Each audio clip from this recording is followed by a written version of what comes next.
Good. Yeah. Welcome everyone today to United Appliance Servicers Laundry Room. Our host today is Corrine Caruso. Corrine, they're all yours. All right. Well, hello everyone. I see some familiar faces and then some that I don't know, and I'm really happy to be hosting the laundry room today again. My name is Corrine Caruso, and let me unblock this. And I've been in the industry since 1984. I initially started my career in the oil and gas industry and married my husband, Tony, and he was working for another appliance company and was approached by one of his previous coworkers who had gone out on his own back in 1984 to buy his business. Him and his wife were getting divorced.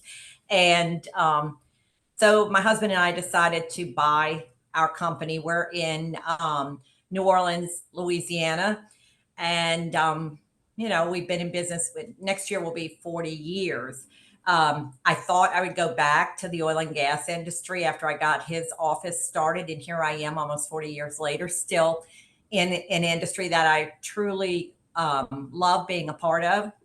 And I've been actively involved in the industry, seen a lot of trends come and go. And I thought that it might be a good opportunity to just have a discussion about some of the trends that we're seeing right now. Things have changed since the pandemic. A lot of trends started at the beginning of the pandemic. So, we're going to be discussing some of that stuff. I want to remind everybody that this is a forum, so please jump in. I see a lot of people muted. And if you can, put your video on if you're in a position to do that. Put your video on so we can see you. If you're not, we understand. But it is a forum, and we'd like to have an open discussion with everybody who's on if they can. So one of the first things I want to talk about is at the very beginning of the pandemic, we were overrun with appliance service calls, and at the same time, probably a month before the pandemic started in March of 2020, we had just gone on to Service Company Solutions phone system. And when we realized how many phone calls we were getting, we realized we didn't have enough staff to answer the phones, and we had to immediately jump into finding an alternative way to answer those phone calls. And we ended up having to go with an offshore customer service type company, and we went with Just Press One to answer all of our warranty calls. And then right after that, the pandemic started, and then we really didn't have the capacity to answer those phone calls. And Jason at the time, I have invited Jason Schroeder, who's our operations manager. He's here, and also Tony Caruso, our general manager.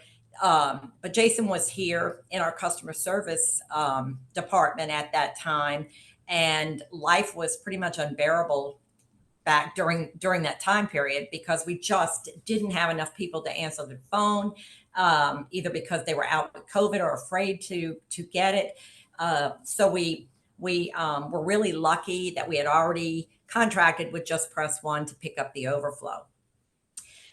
We went with that for quite some time, and then what we did was we had some CSRs that we put at home to work, remotely. And I kind of just wanted to see, any feedback from other companies as to whether or not anyone else has remote CSRs, and if you still have them. Is there anybody on the call that can share what their experience has been with remote admin help, and also what it continues to be? Do you see this as a trend that's going away, or is it a trend that's here to stay? Is there anyone here that can kind of add to that conversation?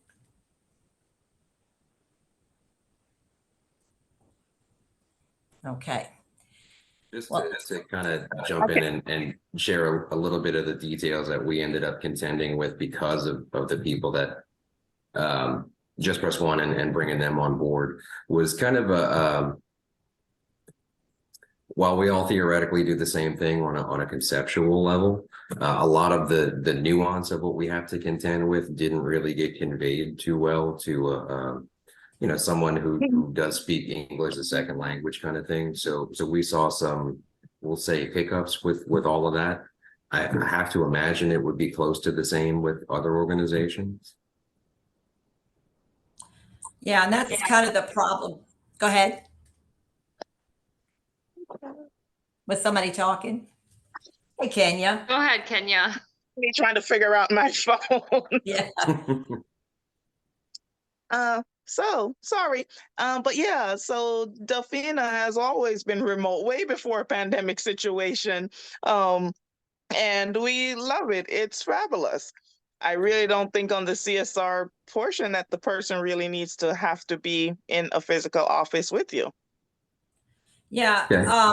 And I don't think they do either. I mean, I think for some people it's really successful. And then I don't think every employee is remote, a remote type of worker. Some people just aren't really good with their time management.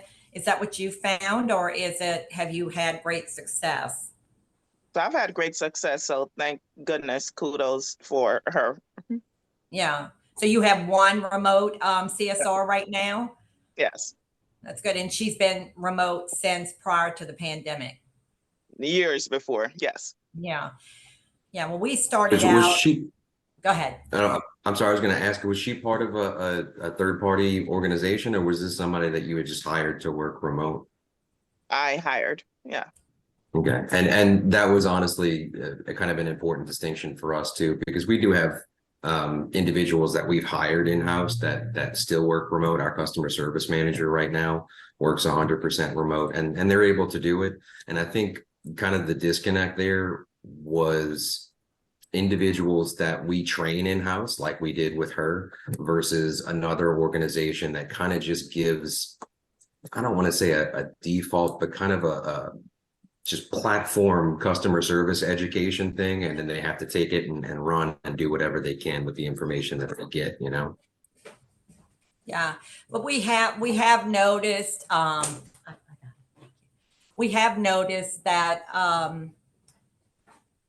it's been difficult, and I'm wondering if anyone else has had this difficulty with a remote manager, because I find that some of the responsibilities that generally a customer service manager would deal with in office, they're not able to deal with. And so then the next level manager, which in our case is Jason, our operations manager, is kind of forced to pick up that slack. We just had a situation last week with a CSR in the office that quit on the spot. And the customer service manager, I'm sure no one else has had this experience, but our customer service manager wasn't here to handle that explosion. And so our operations manager had to step in to do that. And I'm just wondering, is anyone having any concerns with remote management? We see it's working with CSRs, but what about with remote management and not being on the ground in the office? Has anybody experienced anything? No one. I'll go, Corinne. I was just giving everyone else a chance to talk because I talk too much, right? I have a remote service manager in North Carolina, and we're in Connecticut, and he meets with the technicians every 2 weeks on a Teams call and goes over their KPIs and sets SMART goals for them. We're at the very beginning stages of it, but I think a relationship can be built remotely. And I think that it's obviously going to be more of a manager, a relationship manager, and less of a technician or technical manager. Yeah. I think it's mostly the day to day. I mean, the metric discussions and you know, the team building and that kind of stuff that we plan, I think we're doing a pretty good job with that. It's just these one-offs where, like I said, a CSR decides she's quitting right now in the middle of the day, and you know, slams her hand down, and off she goes. And you know, so whatever manager's here has to handle it, and that's different in years past. There's always been, you know, all the managers in the office, all the staff in the office. We actually have stopped hiring remote. We still have 3, 4, I think, remote customer service staff. But we love it when we have everyone in the office at the same time. What about using offshore customer service? Are many companies now using offshore type companies like the Just Press One? I know there's quite a few. I hate to keep just bringing up Just Press One, but is anybody else?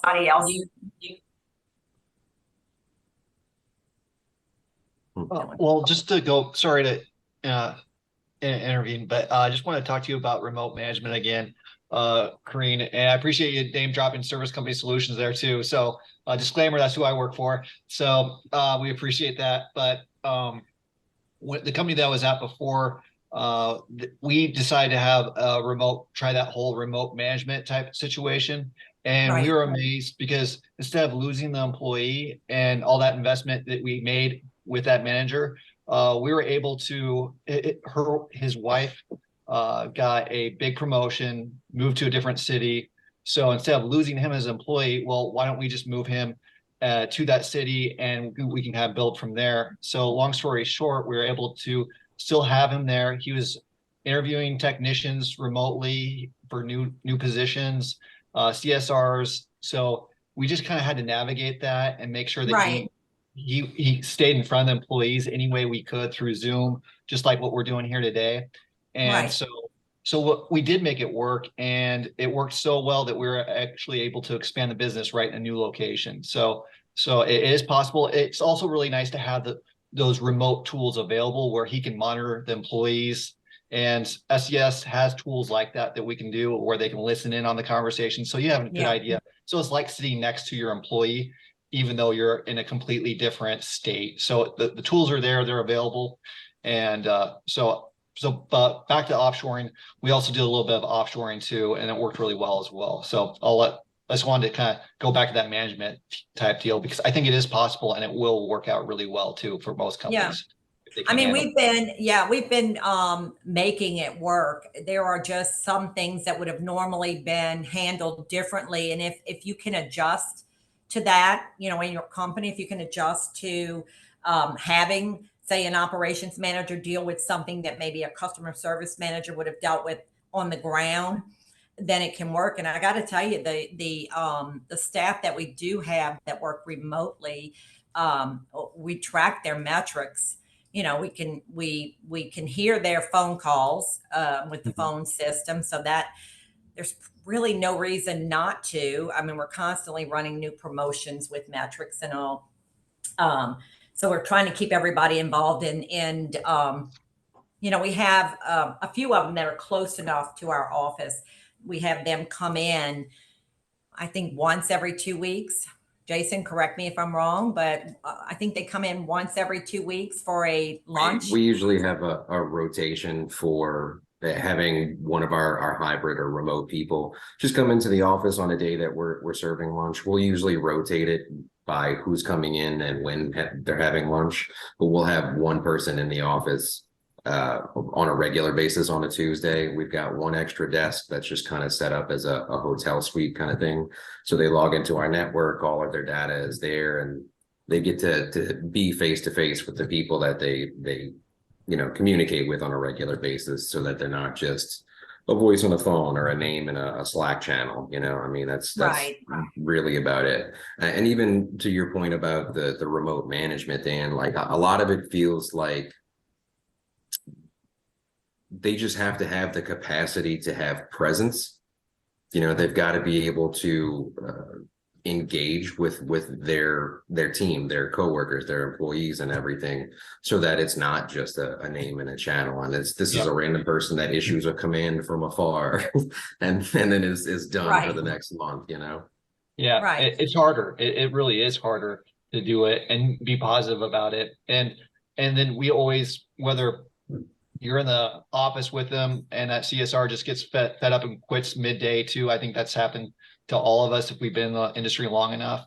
But then having the flexibility of not having to be locked into one city where you could actually recruit someone else and get that remote agent, because that's what a lot of employees are looking for nowadays. Right. Is if you can't work from home or at least do a hybrid type capacity, they're gonna just move on, because everyone kind of got used to this and they like it. They don't like to commute for an hour a day just to get to work. So I think it's in some capacity it's going to stay with us, maybe not to the extremes it was, but I think a lot of employees and a lot of employers, it's going to benefit both parties, because you can fill those roles just that much quicker than maybe before. We couldn't fill them as quick as before. I just keep thinking company metrics and measuring from the top down is pretty critical. I mean, you could have an on-site manager who's not effective. He's in his face, he's there, he's buying him a coffee, but he's not moving the needle. He's not progressing. I would say that pre-COVID, we had a couple people that went remote, just individual situations, and I really dreaded it. I didn't like it, and I had all these pros and cons, and most of them were cons. Trusting and verifying that they're doing their job and that they're effective. Here's the reality: we didn't have good metrics. So whether they're in the office or they were remote, I didn't know. And so we're mostly remote now. It does look like a ghost town in our office with all the cubicles mostly empty. But it is about connecting and measuring. So Service Desk, we use Service Desk. You can measure your CSR's performance through all their actions in a report there. And then, of course, Dan, the plug for SCS, pretty amazing and effective tool to be able to measure your metrics of your remote office staff too. So it's always my fault. Every time it's not working, it's my fault. It's because I didn't pay attention to the metrics.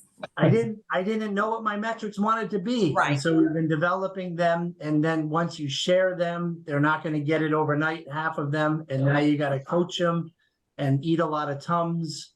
And I don't drink bourbon, but that would help too. But it's all my fault. So it's a process for sure. Yeah. And I noticed, Patrick, you're chatting about remote and watching metrics and truly, when we're talking about remote workers, we've had remote workers for years when you think about it, because we've got technicians that we don't see. Mm-hmm. And we've been, they've been on GPS, and we know what time they're arriving on their jobs based on them checking into their jobs on Service Desk. We also use Service Desk, but we're tracking them all over the place. So we really have been working with remote workers in this industry for a long time, just not admin staff. But I'd like to share something about remote. So we have Just Press One and New Vision people.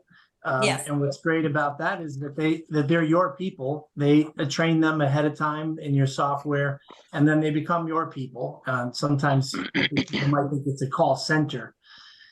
We recognized early on, the Filipino culture, or at least the people coming from there, struggled with empathy, struggled with, hey, I listened to a call. It would have been great if you said, hey, I'm sorry you were going through that. And sometimes those people would say to me or my trainer, well, but we didn't do anything wrong. Why would I say I'm sorry?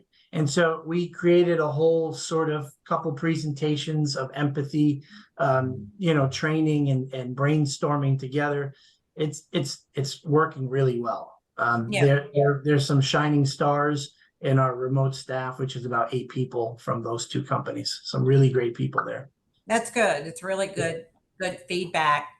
Let's move on. We could probably talk about remote workers for a long time. But I also wanted to talk about some other trends in the industry that started at the beginning of the pandemic, I believe.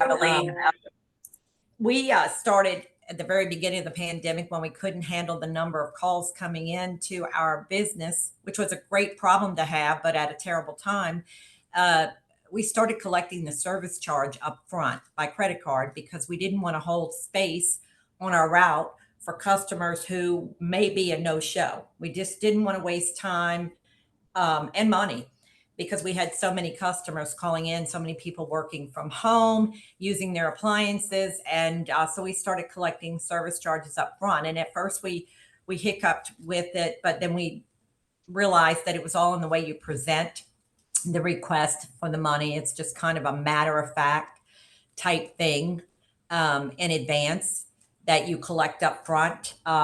We have surveyed our CSRs, and they say that they don't get any pushback. They might get one a week. It's all in the way you present that you're going to be collecting up front. And you don't do it at the beginning of the call. You do it toward the end after you've got all the information. And then you say, okay, well, I'm getting you scheduled. In order to get this on the route, I'll go ahead and take your credit card number now. And you just make it really matter of fact. And we just really are not having pushback. Has anybody else adopted this with appliance service? And what have your successes or downfalls been? Kenya, I see you. Well, I didn't implement it. Delphina implemented it on her own. Yes. It wasn't that we actually charged the service call fee. She took the credit card information as a hold. If you cancel less than 24 hours, then we'll be charging you $25 for that cancellation. We're like the doctor's office. If you don't show up, we're collecting something. And no pushback situation either. Right. And so is that a recorded phone call that she's having with them? So they're acknowledging that they understand that they're going to be charged? Our phone system right now doesn't automatically record. You have to press to record, but we are switching over for Q1. Right. Okay, good. Good. Anyone else on collecting the service charge up front and what your feedback has been? Anybody tried it and then stopped? Didn't work? I mean, really, nowadays you can't get anything delivered to your home without paying for it first. Food and Uber, just anything. Nothing comes to your home. Corrine, were you measuring how many people weren't scheduling maybe because of it? And it's all subjective because your CSR could say it was because of that, but maybe it wasn't. Yeah, we were. Yes. Yeah, we did. And Jason and Tony, y'all chime in about it because we were really worried about it. But people, go ahead. It was minimal at best. And even to double down on the point, I mean, we're firm believers in collecting the money up front. And just within the last couple of weeks, we've even very small sample sized the option of sending the customer a text message and letting them process the payment on their own, because now there's a platform fee involved and it's just a bit of an awkward conversation when trying to collect the service charge if the CSR doesn't go about it the right way. So we actually, for 2 days with a sample size, we're sending the initial request through text message. And very quickly, we found that customers were taking that as they've reserved a spot for service with solar, but they were going to pick up the phone and call every service company in town in the meantime and see who was cheaper or who could get there quicker. And at the end of the second day, I had enough calls where customers did not process the service charge payment that we quickly reverted and kind of canned that idea. You think they were shoppers and you sorted the shoppers out because they didn't click the link? Yeah, and if we would have, well, and not so much sorted the shopper out, but we weren't capitalizing while we had the customer on the phone, willing to schedule, willing to pay the service charge. We were more or less putting the ball in their court, and we were job sailing the ticket to send them the request, and they just were not processing service. So whether they scheduled other service or found cheaper, it's just we didn't capitalize the sale, and we gave the customer the option to go elsewhere instead of getting the credit card number, charging them up front, and kind of capturing them into an appointment. Once we had their money, them calling around to schedule somewhere else is going to be highly unlikely if we've already collected their funds. You feel like your cancellation rate is dropped because of that? Yes, We have yes, not. and yes Go and no. I mean, for years we were waiting for the technician to go to the door, and the no-show rate has definitely dropped, but more so it puts the technician in more of a sales position and not automatically I'm knocking on your door and I'm putting my hand out for money to walk in and tell you what's wrong. You've already paid for my service. I'm here to tell you what's wrong. And I'm now a salesperson instead of a collection. Okay, interesting. Yeah. Honestly, to kind of jump back on what was earlier said about people working remote and stuff. I mean, that was one of the options that we had when I was still in customer service, overseeing that team when we started contending with collecting the service charge up front because of the pandemic. I mean, it's something that you're there to overhear. So if you hear somebody struggling with a conversation, or maybe it wasn't delivered well, I mean, you're there to coach your own personnel on something. I mean, the truth of it is about having a dialogue with a customer. I mean, you can tell them all about the purple skies and pink bunnies that are frolicking on your lawn right now, but if you deliver it in a way that seems natural and like a normal part of speech, they're not going to question it. So it's really about delivery and how comfortable people are delivering whatever it is you're trying to convey.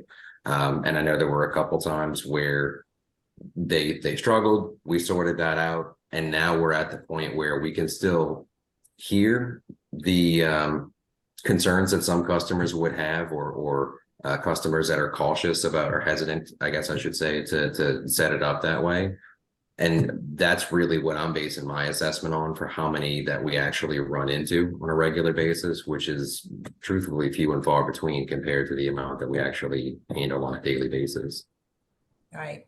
And what it really helped with too was backfilling the routes in the middle of the day when we'd have a no-show.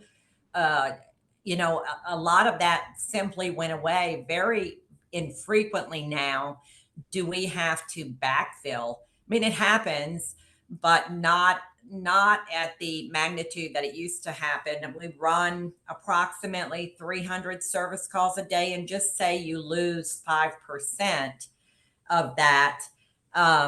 So you're, if you lose 5% of that with not homes, and I don't really remember what our not home ratio was at that time, or no show ratio was, you're, 15 times a day, you're looking for a call in an area to fill somebody, and that's admin time, and there's a price on that. And so we just kind of said, if you want to schedule a service with us, we collect up front, but if you cancel, and we don't tell anybody 24 hours. I know that some people do, and I think that there's no problem with that. But if somebody cancels with us the day of, as long as we're not at the door, we're gonna give them their money back. And I think we probably have refunded money even if the tech got to the door and the customer canceled at the door. So wait, you refund, you don't just reschedule for another day? We try, but sometimes people, have changed their mind. They're going to buy a new one, they say. I don't think we have any more of that than we've had before. I do see that. I see those messages. We use Flock to communicate in our office. And I do see some messages come in the morning from customer service going to accounting saying, please refund. Customer's getting a new unit, or customer changed their mind, or whatever. But it's still better than having to backfill a tech in the middle of the day when calls are coming in. So for us, collecting up front has worked really well. What we're really, well, let me move on to the next part of this, collecting up front. We also moved to collecting recently, I think in the last year, we moved to collecting the service charge platform fee from the consumer. And we really struggled with that. But we went ahead and did it. We were saving a ton of money.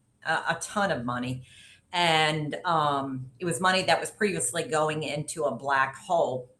so we can use this money for the increased insurance costs we have this year, or more CSR staff, or whatever else we're going to be hit with. I'm I don't wondering, understand. I don't understand, Corinne. What are you talking about? What's that money? the credit card platform fee. So Oh, the what we're processing doing, fees? yeah, the processing fee. Yeah.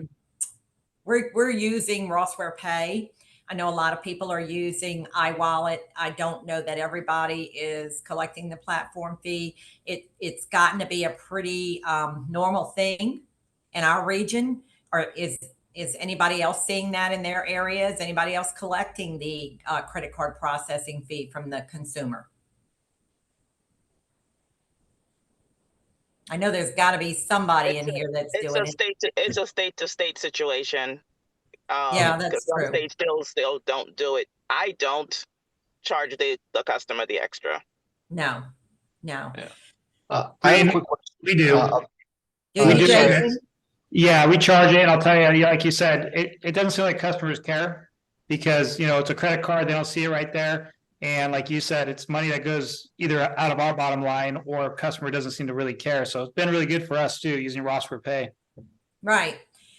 And we kind of struggled back and forth with, should we add it on to our bottom line? Do we just increase service? But I mean, when we've increased service charge. And when you do that, and then you try to pull that additional charge for the credit card platform fee out of your service charge, it just kind of mushrooms, because our technicians make a base salary plus a commission. So they would be, if we increased the service charge to accommodate for the credit card platform fee, then the technician is making a commission on the money, the extra $5 or whatever for the credit card platform fee. So he's going to get, somewhere around 30-something% of the $5. So it's kind of like, we just kind of toyed with, let's call it what it is. It's the credit card platform fee. And if you want to use a credit card, because it's kind of common knowledge here that most people pay their own fees if they use a credit card. So we just went ahead with it. What we have noticed by doing that is we've seen an increase in people paying with cash. On the initial service call, they're paying with a credit card when they call into our office or schedule online. However, at the home, the customer can choose to pay however they want. They can pay by credit card or cash or check. And we've seen a nice increase in the amount of cash coming into the business. And I would say it's a good 20%. At least 20%. Yeah. Increase in people using cash. Is anybody else seeing more cash in their areas? Are people still all on credit cards? We actually use Zelle and Venmo a lot. Well, that was my next question. Who's using Zelle and Venmo? We just set up Venmo for check refunds, because every time we have a check sent to a customer, refund check sent to a customer, for some reason the USPS doesn't get it there. We've had 3 or 4 lost in just the last couple of weeks. So you're collecting like service through Venmo? And like you said, Corrine, a lot of people use cash, but they don't have cash on hand. So when you offer them the option, you say, we take Zelle, it's a direct bank to bank transfer. It's just like cash, but you get the money instantly. But I will say with Venmo, they're kind of sneaky. If somebody checks the box that it's a service, they're going to charge 1% coming out like a credit card. So really? Yeah.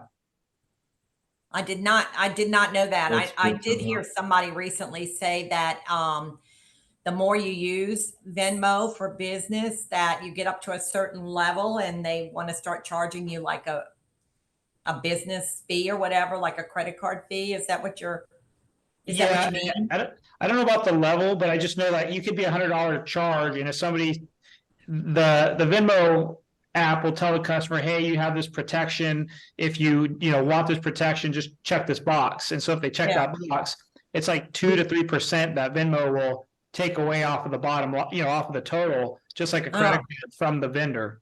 Yeah, Corrine, I think the IRS, federal government, is now tracking that from businesses. So if you exceed a certain amount, you're going to qualify to pay some sort of tax on it. Oh, Okay, I didn't know that. Same thing with Zelle? Is it Venmo is all I know. really? Okay. Yeah, I didn't know that. Well, I guess we need more experience with those types of cash, processing type things. I think that, as an industry, we probably should be examining it and finding a way to use it because that's what our customers want to use. But I'm just kind of dipping my toe in it. Jason, I want to ask, do you guys use that to process like service charges up front or anything, or is it just for customers that want to proceed with the repair while your tech is on site? It depends if they want to pay it. We don't usually collect the service charge up front. Just we found it's Okay. kind of a hassle, but some people do it. Like landlords, we haven't worked with before. We'll require it, and yeah, we do it either way. I find it's most useful for the repair. Because when you have that, we use Rossware Pay. They add the you tell them, hey, there's a processing fee, and you give them the option of cash, check, or Zelle. Usually they use Zelle. That's becoming a pretty popular thing. And it's pretty safe because they make you go through a bunch of checks before they send the money so that it's the right person they're sending it to. Yeah. Yeah. We haven't tried Zelle yet. I guess it's something we need to look at. I think is Zelle just is that like all banks use Zelle? Because I know on Chase I see it, but I haven't seen it like on Capital I know One. they have it on Capital One for sure. Do they? Okay. Wells Fargo. So I think all major banks. There you probably. go. Yeah. Okay. Well, that's good to know. That's something we need to look at then. My next question is, how about tipping? We set up tipping at the same time, or right after we set up credit card processing fees to consumers. And because it was there, we thought, let's add it on. We keep talking about it because we really have had not great success with tipping. I see Scott Clintworth is on, and I don't know if he's busy doing something, but I know that him and Debbie and their company started, and that's where I got the idea, honestly, because Debbie was telling me what great success they were having, and it's extra income, for your techs. I think they even share it with their admin staff. Scott, are you there? I'm here. I'm sorry. I had surgery on my face today. I'm hideous, so kind of hiding that. Oh, I'm sorry I called you out. I saw your name and I thought, let me ask you about it. It's okay. It's okay. No, we do the tipping, and it has worked well for the guys. They like it. So what percentage of your techs are using it? We have 25 techs.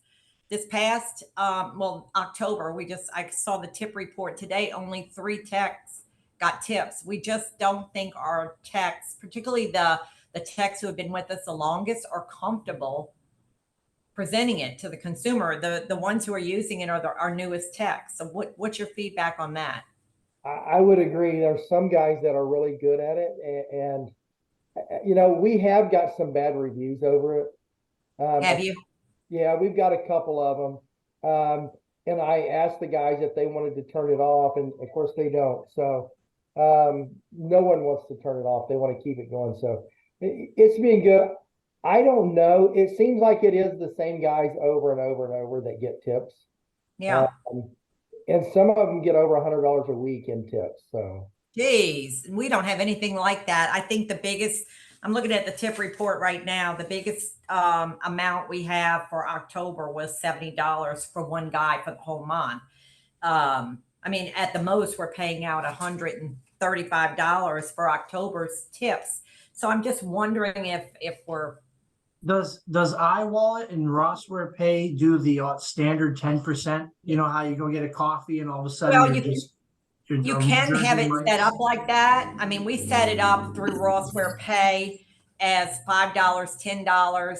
No, we set it up as no tip, $5, $10, and then other, because I felt funny about the whole 10, 15, 20, 25%. I just wanted to make it, if somebody wanted to just a $5 or $10 kind of thing. But I don't know if we're messing around with something in our industry that we shouldn't be involved in. And I just really want to hear what other people think about the whole I mean, I tipping guess it thing. depends where you I live. can- If you're in New York, they tip you for a callback that for your 5th trip out. They just feel like they have to tip you all the time. One thing that go ahead. One thing that we have found is the technicians that are getting really good reviews are also Yeah. the one getting tipped. So I Yeah. do think it's a quality of service metric that we can use on the technician saying, hey, are you giving that above and beyond service to where somebody actually feels they want to tip? I mean, we've noticed that correlation. Now, Have if you want to hear a paranoid perspective, which I don't completely buy into, but I think there could be some truth. How about one of your guys who's not selling a lot of jobs and the customer's going, oh man, I could probably change that fan myself. Okay, well, you take these 3 screws off, this here, this is your part number. Oh, thank you so much, Joe, man. And you're collecting a house call and this guy's getting a lot of tips. So that's a paranoid perspective that is the reason. It's a valid paranoia. Yes. Yeah, so we It's a valid paranoia because again, Doug, you're spot on. Again, I have technicians nationwide, right? And again, we have technicians that are inside of the Northeast market, specifically up in, Massachusetts, Rhode Island, Connecticut, New York. They're going to clear anywhere from $5,000 to $8,000 a year in tips.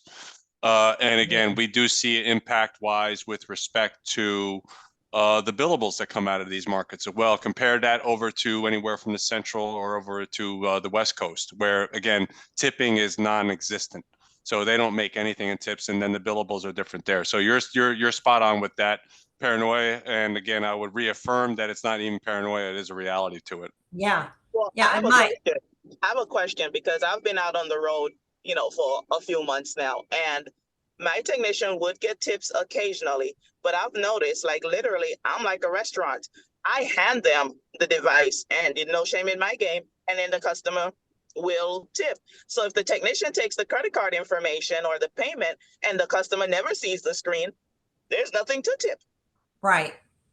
So I don't know. Is that we're just trying to figure out what's wrong with the way we're doing it, and David and Mike, I second that about the paranoia, because we have had situations where techs were saying, I'll look at another appliance. Let me just look at it. And then we find out later, he got a big tip and the customer calls and says, well, he looked at it. I tipped him.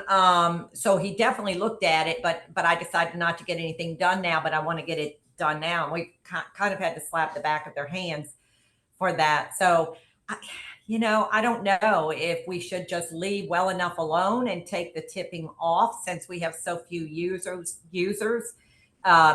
or if, we can only expect the new technicians that are being hired to be comfortable with it because they don't know any other way.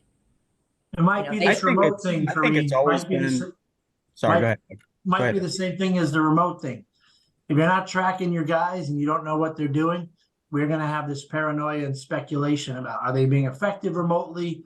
Are these guys doing what they're supposed to do? Why does this guy have so much in tips compared to other guys? We got to know our guys' numbers, right? Yeah. And I think this has always been happening. I mean, we live, it's not just credit cards, but people carry, random cash with them, small amounts of cash. They've always, slipped a 20, a 50, 100 in some cases to the technician, and who knows, what they're getting in exchange, if anything, other than great service. But, Right. It's not just credit card tips, but cash tips have been in our industry forever. Yeah. I just wondered if maybe we shouldn't be involved in it. Like if the customer wants to hand the tech 10 or a 20 or whatever, a $50 bill at Christmas, let that be between the tech and the consumer instead of just assuming that by having it there that we kind of expect it. And I don't want to get any bad reviews for it. I don't think I've seen any, but I would hate to see it. Some states might need to report this too. You might have to report it as income for some states, right? All states. Well, yeah, we are tracking it. It's definitely being tracked. We have it on our pay stubs as a completely different line item. Us too. Got it. us too. We put it as a different line item of income. And actually, when we did that, one of our techs called and said, "Why am I being taxed on tips?" And we said, "Because it's income. You know, you have to be taxed on income. We don't make the rules. We just try to follow them."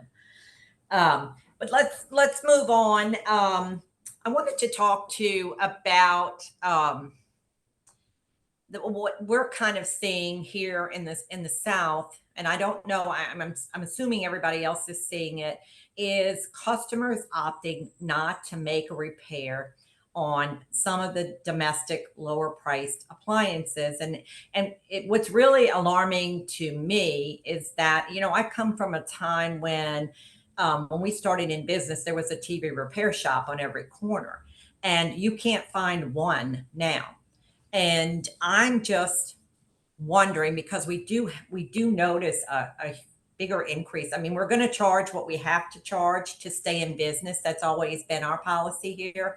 You know, it isn't our charges are not going to be based on what the consumer's willing to pay. It's going to be based on what it costs us to run this business. And you know, if consumers are now not going to be repairing a lot of their domestic appliances, how are we going to make up for that loss of income? And I'm wondering, is anybody else seeing that trend in their markets? I mean, we've always done high-end repair, but there's not enough of it in our market to keep 25 technicians busy. And I'm just wondering, are you guys seeing, guys and gals, are you seeing customers not making repairs, and is that concerning to you? Are you referring to more or less just like a downturn in the overall lack of actual service work that's being done in the market? Is that what you're referring to when you say that? Yeah. Okay. Well, I think that again, just speaking from my standpoint, all right. So I'm with a manufacturer, full disclosure, right? I'm with Mila, but I represent a whole slew of our own factory direct technicians, right? So that's why I want to be a part of the meeting. What we've noticed in particular is that this has been obviously a very challenging year, because really what you're talking about is a slingshot is released. Okay, we're not seeing the influx of actual sales of product. People have already gone through the major replacement of the product the past 2 years. So this is right now, I believe, is just more or less what we're dealing with. And we're going to probably be facing this for at least the next 6+ months, is a market correction, because everybody here has been swamped and underwater for the past 2.5+ years. You know, everybody, we could barely keep afloat, you know, me with my technicians, everybody else out there with their technicians. And since the summer of this, you know, really the summer of last year, we just saw the downturn, right? Where the sales have lightened up. Service volume has lightened up respectively. And that's because everybody overbought. You know, I mean, the government was printing money like left and right. And people went about their, you know, renovations. And really, I just think we're looking at a market correction. It's going to rebound because, I mean, people buy appliances, and appliances haven't gotten less expensive. They're getting more expensive. So I just think that it's more or less just a downturn right now, and we're probably going to be dealing with it for the next 6 months. That's my opinion. Okay, well, I'm really happy to hear that perspective, Mike, because, you know, it's really been something that, you know, I've kind of been wondering about for a long while. I mean, we started to see a slowdown, geez, I don't know, 6 months ago, Tony? Probably 5 months or so ago, and not even so much a slowdown. We've definitely seen a slowdown in overall volume of work, but also customers choosing to do not simple, but, you know, fundamental washer dryer repairs themselves, functional parts. Yeah, right. Yeah, it's just whether it's a dollar thing, and everybody's tight for money. Everybody's in the same boat, especially customers in certain areas that we service here in the South. And it's just what used to be an economical repair for a functional part on your washer or dryer. Now, with the world we live in, those repairs are not always economical. And when somebody's in between spending $500 on a new washing machine they've had for 4 years, 5 years, or they're going to go out and buy another one at Lowe's or Home Depot, for, not much more, it's becoming increasingly Right. difficult for people to make that decision. Yeah. Well, Yeah. again, you have So to, I'm always you do have to keep in mind the other thing that's going on there, right? And that's obviously the magic word out there is inflation, inflation, inflation, right? So essentially when interest rates are 7-8%, they're going to go to the YouTube and say, instead of trying to spend the $500, let me see if I could put the $80 part that's inside of the unit in myself with the YouTube video from somebody that posted it from ABC Appliances, right?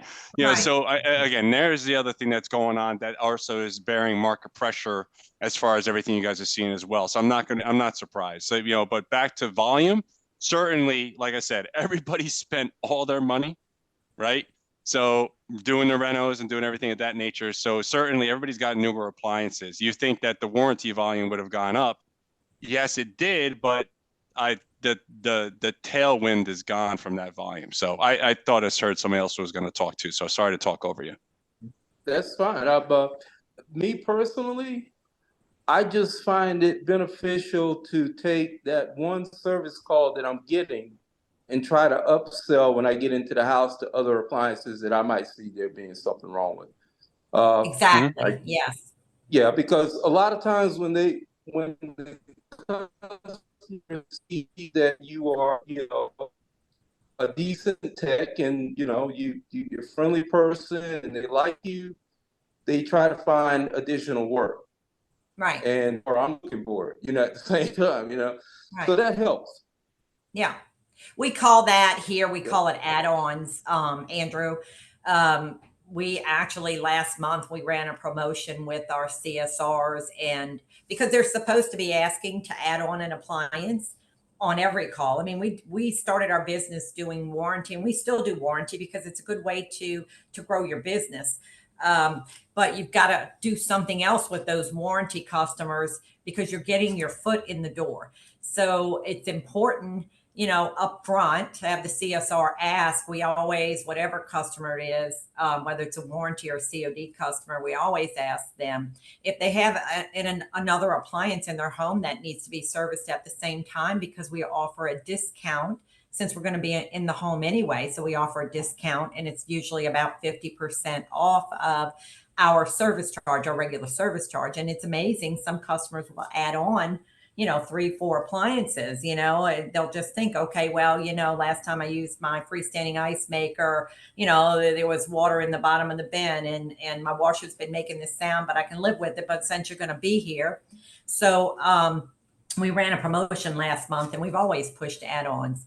And you're right, exactly, Andrew, that, if you're doing a good job and you seem professional to the consumer, they are going to ask you to do other things for them. And really, if you're going to do warranty or anytime that phone rings and it's a COD customer, you got to capitalize that you got them, you paid money probably somewhere to get them to call you, whether it's in reduced rates with the warranty company or by advertising.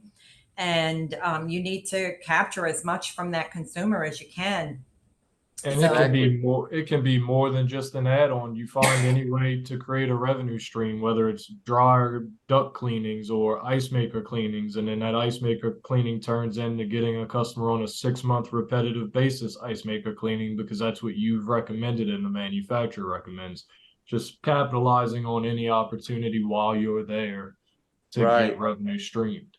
You got to sell yourself. That's it. Hey, Corrine, real quick, back to your question. Yes.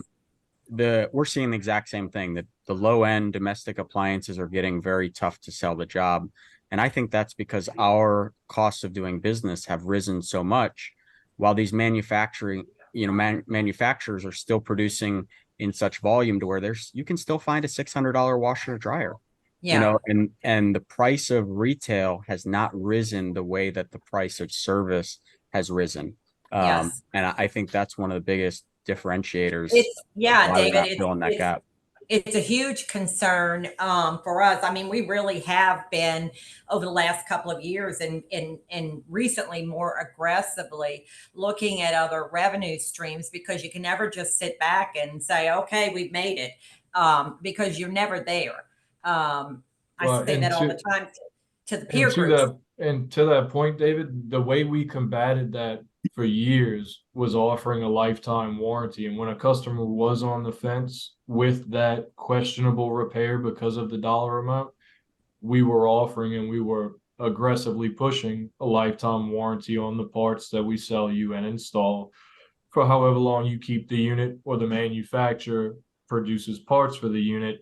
And now, after doing that for the last 6.5, almost 7 years, we're finally at that road where the price of those repairs has gotten high enough because of cost of doing business or cost of replacement parts that customers more and more are going the different way. Yeah. So there could be some low risk added value options on these machines as well. So you got a bad heat element on an 8-year-old dryer, and you see the belt and the roller is messed up. You do a maintenance kit and a belt job, whatever that rate is. What is the total? It's not that risky to say, if you go ahead and do this repair after maybe they give you a pushback, I'll guarantee all the parts in this machine for 1 year, like it's a brand new machine. What's the risk? What's the risk? It's probably not going to come back to get you. If you do that 600 times a year as a technician and one of them burns your butt, that's 599 jobs you sold instead of collecting a service fee. And you can do different things like that, depending on what the customer's concern or objection is. Doug, I really like that, but I want you to try it first and let me know how it works.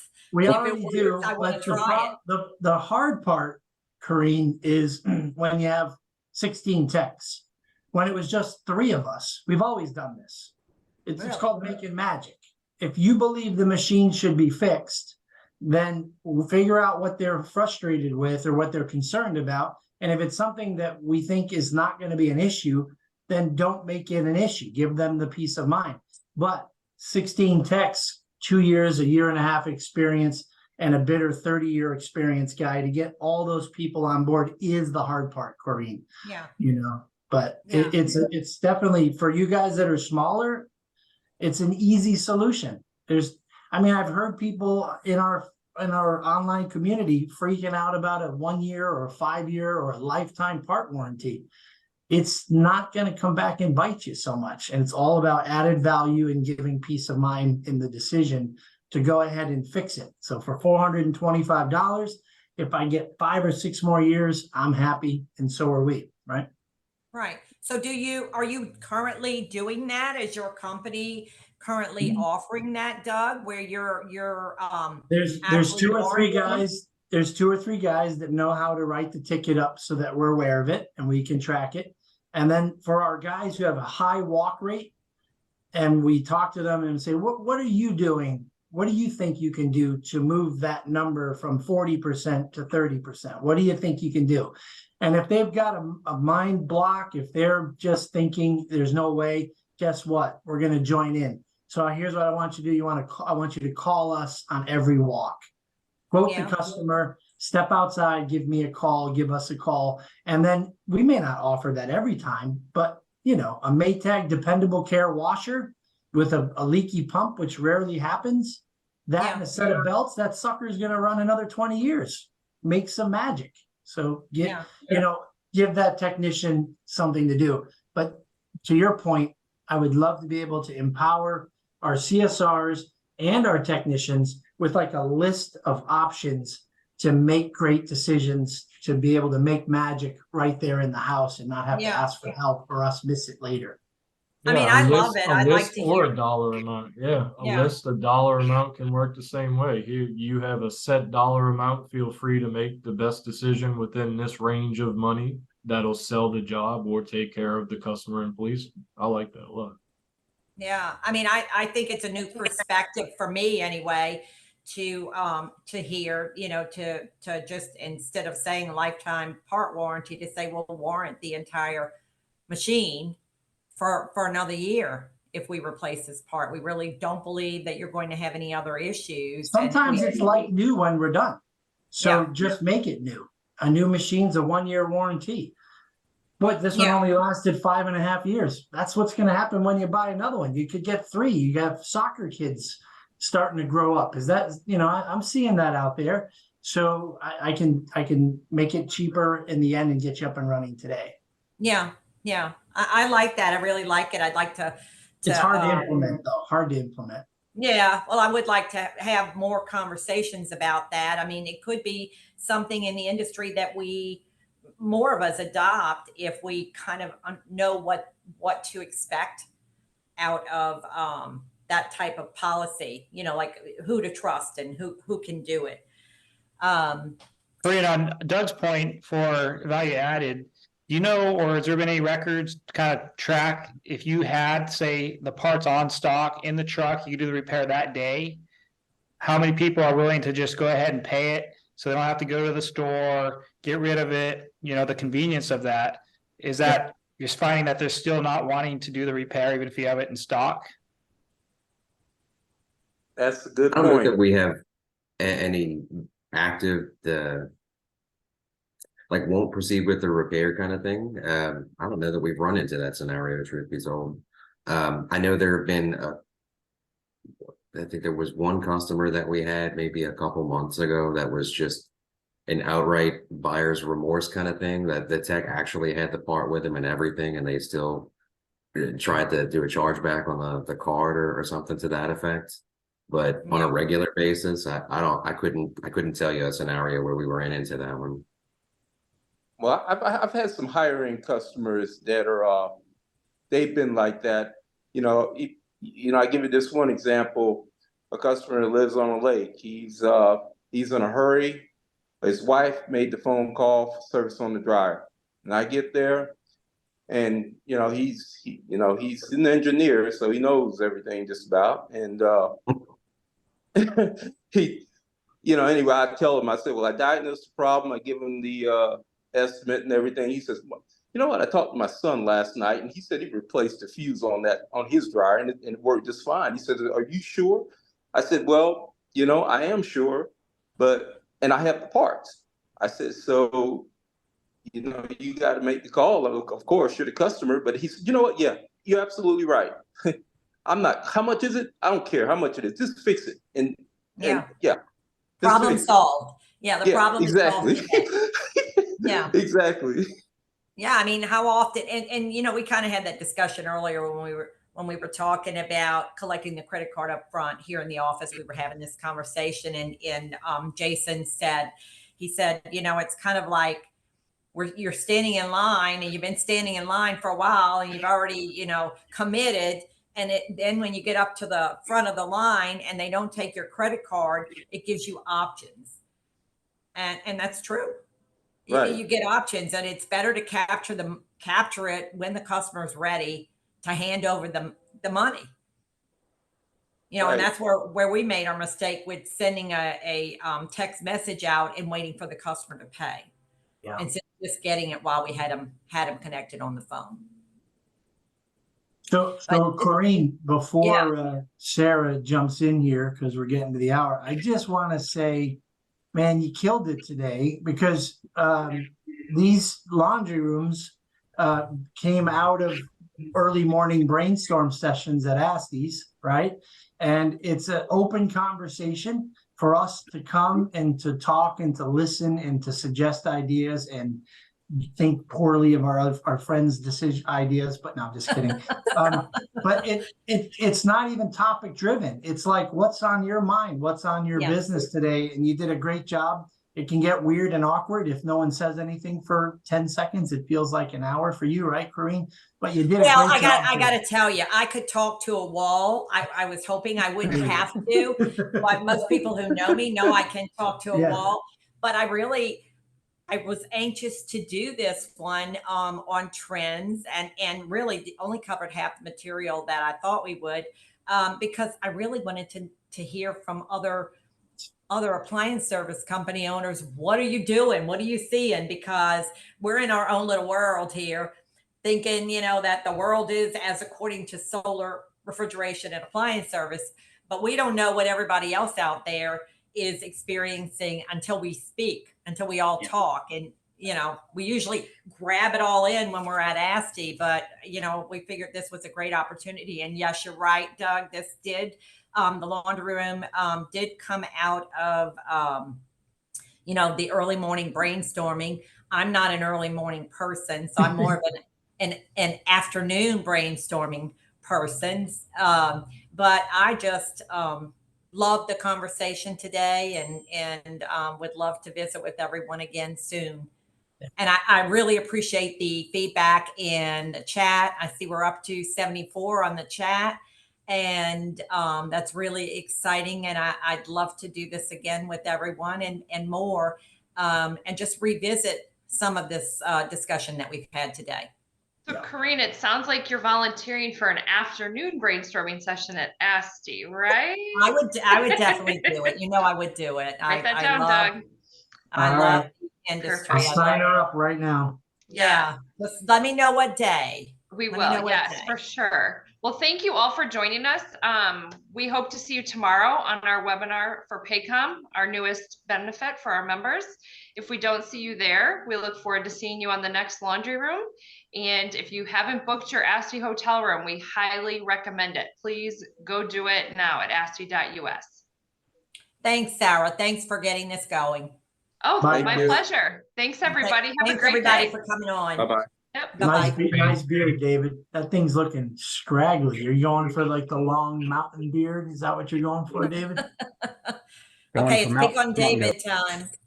I mean, I just saw you a couple weeks ago. That's like 1.5 inches in a couple weeks. You saw him earlier today, Doug. It's been eating nothing but raw lumber for the last week and a half. That's it. Why do these laundry rooms always end with everyone picking on me?